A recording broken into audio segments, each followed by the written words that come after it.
అందరికీ నమస్కారం. దక్షిణాయనం శరదృతువు ఆశ్వీజమాసం శుక్లపక్షం త్రయోదశి మంగళవారం.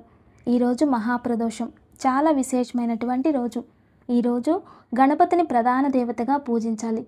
గణపతి నామాన్ని జపించడం వలన మనకి ఎంతో జ్ఞానం ప్రాప్తిస్తుంది, ఏకాగ్రత పెరుగుతుంది.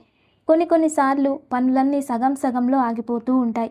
అలాంటి పనులన్నీ కూడా ఏ ఆటంకాలు లేకుండా పూర్తి చేసే జ్ఞానం ప్రాప్తిస్తుంది. నిలకడలేని ఆలోచనల నుండి బయటపడిపోతాం.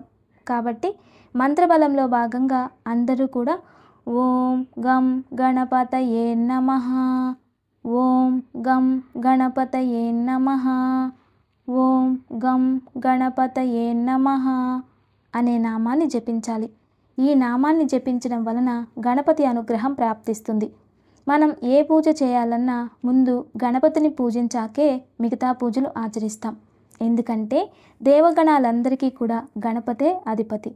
అందుకే గణపతిని ఆరాధించాక ఏ పూజ ఆచరించినా కూడా ఆ పుణ్యఫలం మనకి ప్రాప్తిస్తుంది. మంచి మాట. జీవితంలో మనం ఎన్నో విషయాలు తెలుసుకుంటూ ఉంటాం. ఎన్నో అనుభవాలు మనకి ఎదురవుతూ ఉంటాయి. ఎన్నెన్నో నేర్చుకుంటూ ఉంటాం. అందుకే అనుభవాన్ని మించిన గురువు ఇంకొకరు ఉండరు అంటారు. మంచి చెడు ప్రతి ఒక్కటి కూడా అనుభవిస్తూ ఉంటాం.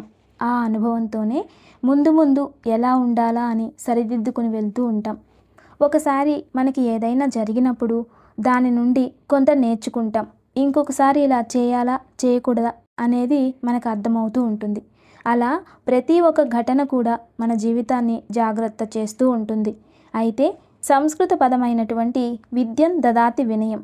ఈ కాలంలో ఇది కొందరిలో మాత్రమే లభిస్తుంది. విద్య అందరికీ ప్రాప్తిస్తుంది. కానీ సులభంగా విద్య పొందాలి అని చాలామంది అనుకుంటూ ఉంటారు. అయితే అంత సులభంగా పొందిన విద్య వినయాన్ని తీసుకురాదు. ఒకవేళ జీవన విధానం వలనో, అమ్మా నాన్నల పుణ్యఫలం వలనో, మంచి కాలేజీల్లో చదవడం వలనో, వారికి ఉన్న డిసిప్లిన్ వలనో జ్ఞానం పెరిగినప్పటికీ సంస్కృత పదం చెప్పినట్టు విద్యం దదాతి వినయం. మీలో వినయం అనే భావన లేనప్పుడు, ఏ సమయంలో ఎలా ప్రవర్తించాలి అనేది తెలియనప్పుడు, ఎవరి ముందు ఎలా ఉండాలి, ఎంతవరకు ఉండాలి, ఎలా గౌరవించాలి అని తెలియనప్పుడు, పెద్దవాళ్లతో ఎలా మాట్లాడాలో, ఎలా వారిని సంబోధించాలో అలాంటి వినయం లేనప్పుడు మీరు ఎంత చదువు చదివినా ఏమాత్రం ప్రయోజనం ఉండదు. కొందరు రాక్షసులైనప్పటికీ వారిలో వినయం అనేది ఉంటే వారు ఎంత కోపంలో ఉన్నా, ఎంత ఆవేశంగా ఉన్నప్పటికీ ఎదుటి వ్యక్తులతో గౌరవంగా మాట్లాడి యుద్ధానికి ఆహ్వానిస్తాడట. అంటే అతనిలో ఉన్న వినయం అది. ఆ వినయం అనేది లేకపోతే జీవితంలో ఎంత గొప్ప స్థాయిలో ఉన్నా, ఎంత గొప్ప వ్యక్తులైనా ఖచ్చితంగా వారు ఆ స్థాయికి తగిన వారు కాదు అని అర్థం. స్థాయి అనేది ఒక వ్యక్తి తానంతట తాను సృష్టించుకునేది. అబద్ధాలు చెప్పడం, మోసం చేయడం, ఎదుటివారిని అవసరానికి ఉపయోగించుకొని తర్వాత ఇది అబద్ధమని ఎదుటివారికి తెలిసిపోతే అది ద్రోహమో వంచనో అవుతుంది. ఇంత చదువులు చదువుకొని అన్నీ తెలిసి కూడా ఒకరిని మోసం చేయడం అనేది చదువుకున్న చదువుకి విలువ ఇవ్వకపోవడమే అవుతుంది. కాబట్టి దీన్ని అందరూ అర్థం చేసుకోవాలి. పూర్వీకులు చెప్పిన, శాస్త్రాలు చెప్పింది ఒకటే. ఎవరిలో అయితే జ్ఞానం ఉంటుందో, ఎవరిలో అయితే విద్య అనేది ఉంటుందో వారికి విద్య మొదటిగా అందించేది వినయాన్ని. ఎంత గొప్ప చదువులు చదివినా, ఎంత గొప్ప వాళ్ళైనా దేవాలయానికి వెళ్ళినప్పుడు భగవంతుని నమస్కారం చేసుకోకుండా ఉండడం, పెద్దవాళ్ళు ఎదురైనప్పుడు వారికి ఒక నమస్కారం కూడా చేయలేనప్పుడు మీలో ఎంత చదువున్నా, ఎంత వినయం ఉన్నా ఏమీ ఉపయోగం ఉండదు. జీవితంలో విద్య అనేది మొదట అందించేది వినయం. ఎంత విద్య ఉన్నా అసభ్యకరం మాటలు మాట్లాడుతున్నారు అంటే వారిలో దైవత్వం అనేది లేదని అర్థం. రాహుగుణాలు ఎవరిలో అయితే ఎక్కువగా ఉంటాయో వారు అలాంటి వాటికి ఆకర్షితులవుతూ ఉంటారు. అంటే రాక్షస గుణాలు ఎవరిలో అయితే ఉంటాయో వారు అలాంటి గుణాలు వాటికే ఆకర్షితులవుతారు. ఇలానే వారు ఉంటూ ఉండడం వలన భవిష్యత్తులో నెగిటివ్ మనిషిలానే అందరిలో ఉండిపోవాల్సి ఉంటుంది. ప్రకృతిలో పాజిటివ్ శక్తి, నెగిటివ్ శక్తి అనే రెండు ఉంటాయి. అయితే ఎవరిలో అయితే పాజిటివ్ శక్తి ఉంటుందో, ఇతరులపై ప్రేమ, గౌరవం అనే భావనతో ఉంటారో అలాంటి వారిని ఆటోమేటిక్గా ఆ పాజిటివ్ శక్తి అనేది ఆకర్షిస్తుంది. దీని వలన ఆత్మబలం పెరుగుతుంది. ప్రకృతిలో ఉన్న శక్తిని వారు అర్థం చేసుకునే శక్తి క్రియేట్ అవుతుంది. అదే నెగిటివ్గా ఉన్నవారైతే వారిని ప్రకృతిలో ఉన్న నెగిటివ్ ఆకర్షించి వారి జీవితంలో నెగిటివ్గానే ఉండిపోతారు. అంటే వీరు ఎక్కువ అధర్మ కార్యాలు మాత్రమే చేస్తూ ఉంటారు.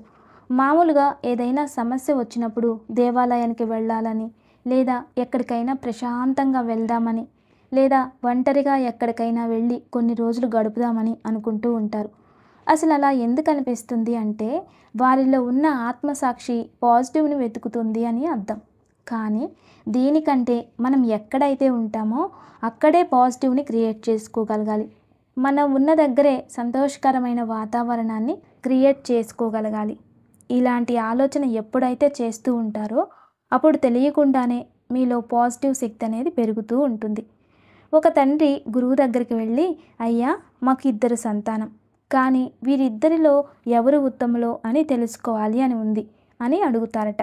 అప్పుడు ఆ గురువుగారు ఇలా అంటారు, అయ్యా మీ పిల్లలిద్దరూ ఉత్తములే, కానీ అది మీరు తెలుసుకోవాలి అంటే వాళ్ళ స్నేహితులు ఎలాంటి వారో తెలుసుకుంటే మీ కొడుకులు ఎలాంటి వారో తెలుస్తుంది అని చెప్పగానే ఆ తండ్రి వెళ్ళి స్నేహితులందరినీ చూడగా అక్కడ ఒక కొడుకు స్నేహితులందరూ కూడా చెడుగా కనిపిస్తారట.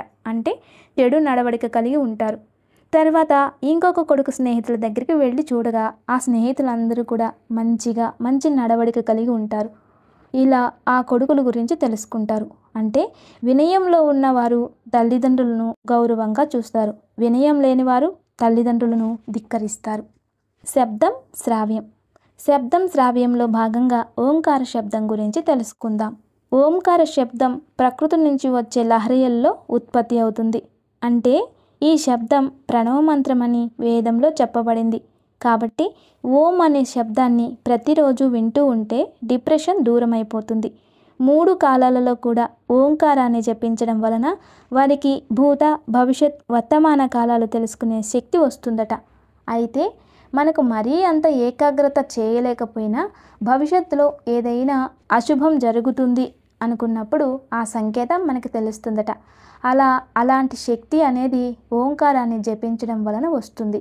కాబట్టి ప్రతిరోజు కూడా 2 సమయాలలో ఓంకారాన్ని జపించడం, రాత్రిపూట జపించడం వలన చెడు కలలు రాకుండా ప్రశాంతమైన నిద్ర పడుతుంది. అదేవిధంగా ఉదయానికి వారి ముఖంలో దైవ తేజస్సు కనిపిస్తుంది.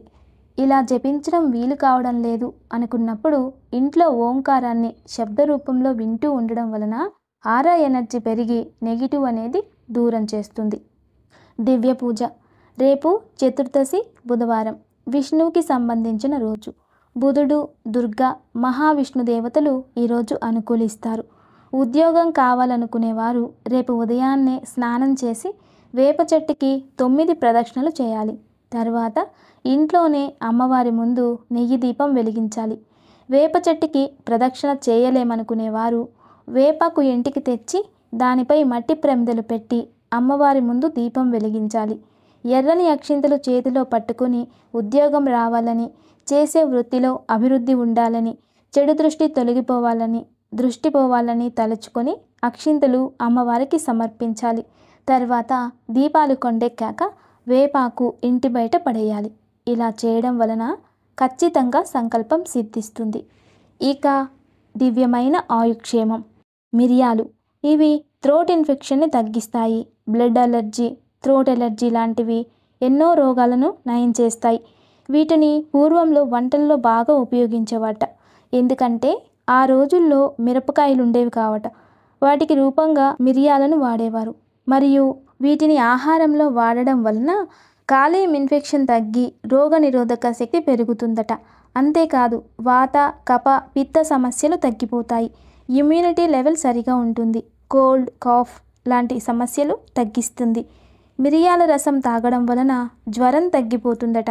ఇది యాంటీ బ్యాక్టీరియా లాగా మరియు యాంటీ వైరల్ లాగా కూడా పనిచేస్తుంది మరియు క్యాన్సర్ను రాకుండా చేస్తుంది. ఆలయ దర్శనం. ఆలయం ఎక్కడ ఉన్నా ఏ రోజు ఏ దేవతో వారిని దర్శించుకోవడం వలన ఆ పుణ్యఫలం మనకి ప్రాప్తిస్తుంది.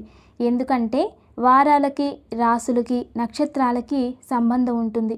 కాబట్టి ఆయా రోజులలో ఉన్న దేవతలకి కూడా సంబంధం ఉంటుంది. ప్రతి ఒక్కరికి కూడా అధిదేవతలు, ప్రతిదేవతలు ఉంటారు. జ్ఞానగుణ సాగరుడైన హనుమంతుణ్ణి ఈరోజు దర్శించుకుందాం.